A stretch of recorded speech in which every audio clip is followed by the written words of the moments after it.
Amigos, bienvenidos a otra edición de Vínculo Político. Yo soy Javier Molina y quiero presentar a mi gran amigo Iván Carreño. Iván, ¿cómo estás? Bien, tocayo, aquí un gusto estar contigo y con todo el auditorio esta semana con el tema más interesante.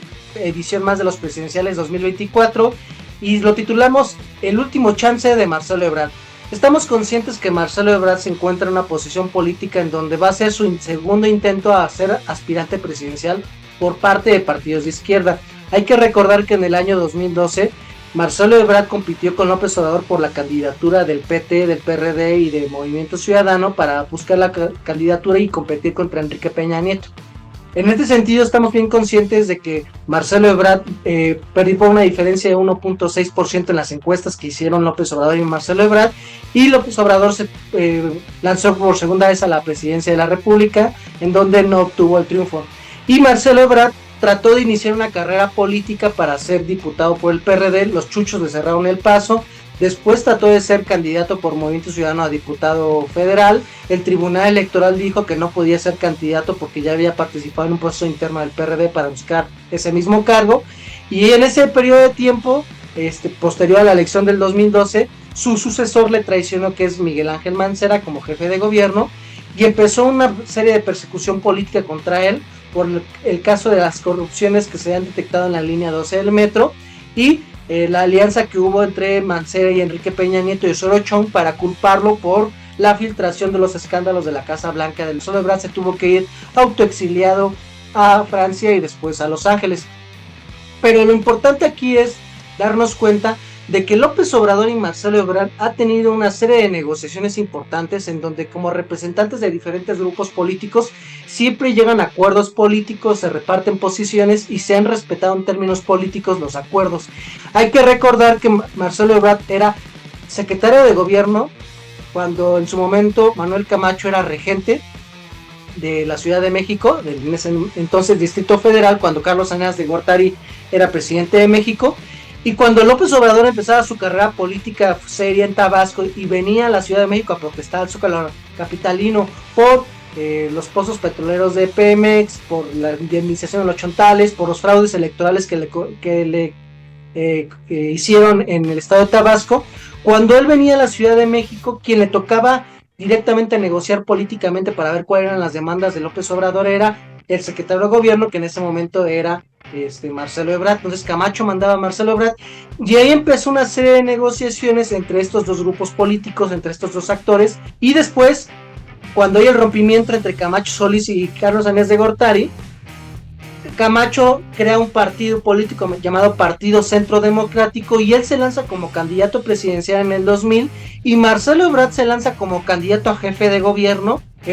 Marcelo Ebrard declina a favor de la candidatura de López Obrador como candidato a jefe de gobierno y esto pudo ayudar a sumar votos para evitar el triunfo de Santiago Krill. Santiago Krill traía al candidato competidor por parte del PAN y la diferencia entre López Obrador y Santiago Krill fue de 4 puntos. Y como pago político, López Obrador le dio la Secretaría de Seguridad Pública a Marcelo Ebrard, en su periodo como jefe de gobierno. Cuando Fox destituye a Marcelo Ebrard por el caso de los linchamientos en Tláhuac, López Obrador rescata a Marcelo Ebrard y lo hace secretario de Desarrollo Social, la secretaría más importante y poderosa en ese momento en la Ciudad de México, porque era la que manejaba los programas sociales, el programa, por ejemplo, de adultos mayores, que por primera vez se veía en el país como jefe de gobierno de López Obrador. Y de ahí López Obrador se va a la candidatura presidencial del 2006 y quien deja como candidato, a quien dio dedazo, fue precisamente a Marcelo Ebrard como el siguiente candidato, como una forma de un pago político por esa declinación que hubo en el año 2000. Y una vez que Marcelo Ebrard se convirtió en jefe de gobierno, le respetó varios cargos en el gabinete a López Obrador, incluido Martí Batres y otras personas más estuvieron. El actual secretario de Desarrollo Social del gobierno federal también estuvo en el gabinete de Marcelo Ebrard. Después del exilio, ya regresando cercanos al 2017-2018, quien rescata a Marcelo Ebrard del ostracismo político es López Obrador. Lo trae como coordinador de campaña para que se ponga al frente de su campaña en la 4ª circunscripción, y después de que gana López Obrador y que lo hizo coordinador de una de las regiones electorales del país, lo hace secretario de Relaciones Exteriores. Entonces aquí vemos que entre Obrador y Marcelo siempre han habido alianzas políticas. Ahora la pregunta fundamental es, López Obrador le va a dar chance otra vez a que Marcelo Ebrard sea el candidato. Así es, tocayo, yo creo que eso es lo interesante y me alegra que hayas tocado justamente esta cuestión del orden cronológico desde el éxodo de la democracia en el 92 y estas negociaciones, porque quisiera distinguir dos cosas, ¿no? En la política hay negociaciones y lealtades, y lo que tienen con Marcelo son negociaciones. Recordemos que Marcelo Ebrard no es parte como, o no era parte como tal de Morena en su momento, se fue sumando después a una cuestión como más de alianza propiamente, y no es una lealtad como Martín Batres, por ejemplo, le tiene a Obrador, ¿no? No es que se esté formando para esperar su sucesión, a ver a qué hora le toca a él. Realmente hay una negociación, y yo creo que Marcelo la tendría muchísimo más fácil si no estuviera Claudia.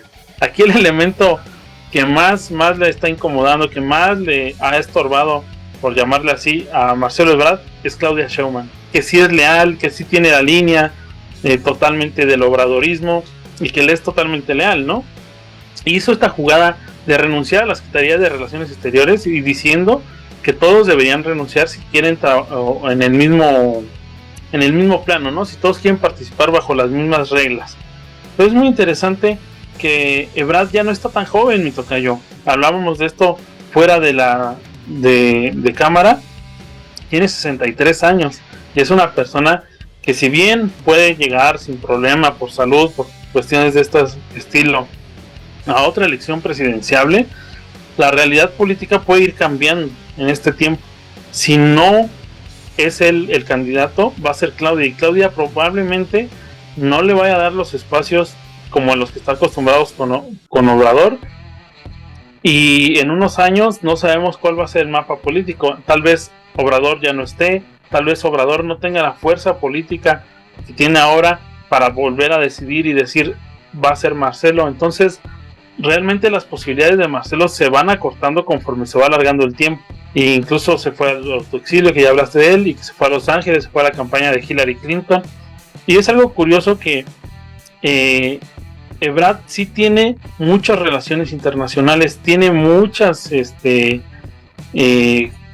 acuerdos, convenios con varios países y varias diplomacias que le han estado empujando, le han dado varias medallas. Con lo del COVID se puso una medallota para que México tuviera las vacunas. Incluso su esposa es representante diplomática de Honduras en México, fue representante diplomática. Entonces tiene buena relación, incluso me atrevo a decir, incluso con parte del gobierno de Estados Unidos. Entonces tiene una fortaleza externa que yo creo que Claudia sí no tiene.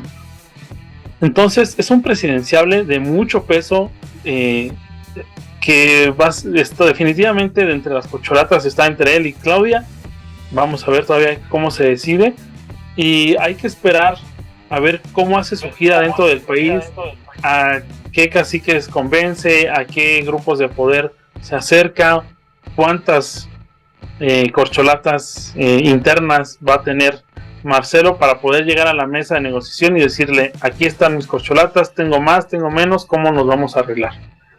Entonces también hay que reconocerle ciertas cosas a Ebrard. Yo creo que lo que más ha dado de qué hablar en cuestiones positivas de Marcelo es que fue él el que legalizó el aborto, fue él el que legalizó también los matrimonios entre el mismo sexo, hizo lo de la prepa sí, que fueron como las becas para los estudiantes de preparatoria, restauró y recuperó gran parte del centro histórico de la Ciudad de México. Entonces sí tiene varias medallas, formas de gobernar adecuadas que ya han sido probadas, y vamos a ver qué tanto pesa esto a la hora de la elección. Yo creo que de las corcholatas es de las más preparadas sin duda, y con esto no le quiero echar flores, mi tocayo, pero vamos a ver cómo le siguen pegando, porque esto no es nuevo, le están pegando desde que vieron que estaba con bastante poder como jefe de gobierno, y cómo Obrador lo iba trayendo hacia sus círculos más cercanos. Entonces le han estado pegue y pegue y pegue. Vamos a ver cómo le siguen pegando con esta cuestión del metro, que es lo más reciente, y pues vamos a ver también cómo se deciden las cosas dentro de Morena para que sigan saliendo victorioso uno solo y que no fragmente esta lucha entre Ebrard y Claudia a todo el movimiento de Morena, ¿no? Nos vemos para otra edición de Vínculo Político, amigos.